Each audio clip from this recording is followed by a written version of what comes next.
Okay, so I've got another question in from the field about pruning, and this question comes from Ian. Ian is in New England, and he's got a vineyard that's partially vinifera and partially hybrid, including Minnesota cold hardy hybrids.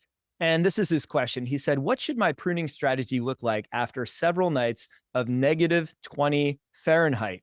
I'd like to salvage and harvest by at least getting fruit from the growth coming from the hilled portion underneath the soil." So it looks like Ian hilled up the graft union and a portion about 2 to 4 inches above the graft union.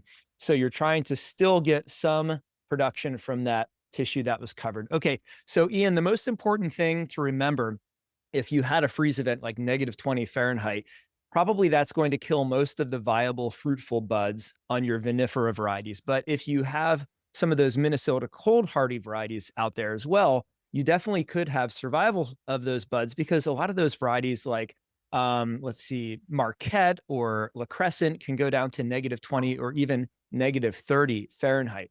So what I suggest is the first thing you want to do is go out to the vineyard and collect some canes that are representative of canes that you might be using in the vineyard. So that means take about, let's say, 5 bud cane sections, about 20 of those per variety. That'll give you 100 buds to assess for bud damage. And then you can get a percentage of bud damage for each variety in your vineyard.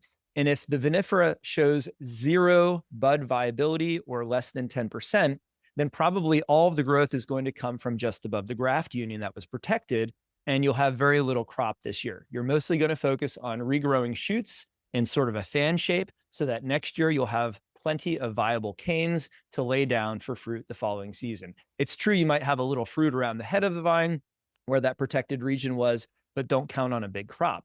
Now, as far as the hybrids go, I would say the hybrid varieties are going to have the best chance of having some fruit. So if you can get at least 30 or even 50% bud viability or survived buds from the freeze, then you could lay down, instead of one cane, if you're cane pruning, you could lay down double canes and try to improve the number of potentially fruitful shoots in the vineyard. And one strategy that I'd like to recommend is if you are going to lay down multiple canes instead of just typically 1 or 2 canes, and now you're doing 3 or 4 canes per vine for your crop for the season, make sure you do 1 or 2 quick passes through the vineyard right after bud burst and thin out any shoots that are crowded. And especially if you could wait until you can see the inflorescence on those canes, you could remove any shoots that don't have flowers or inflorescence because they're just simply not going to provide a crop and they're going to crowd the canopy. So do some shoot removal, look for inflorescence and fruitful shoots, and try to focus on that for your hybrids.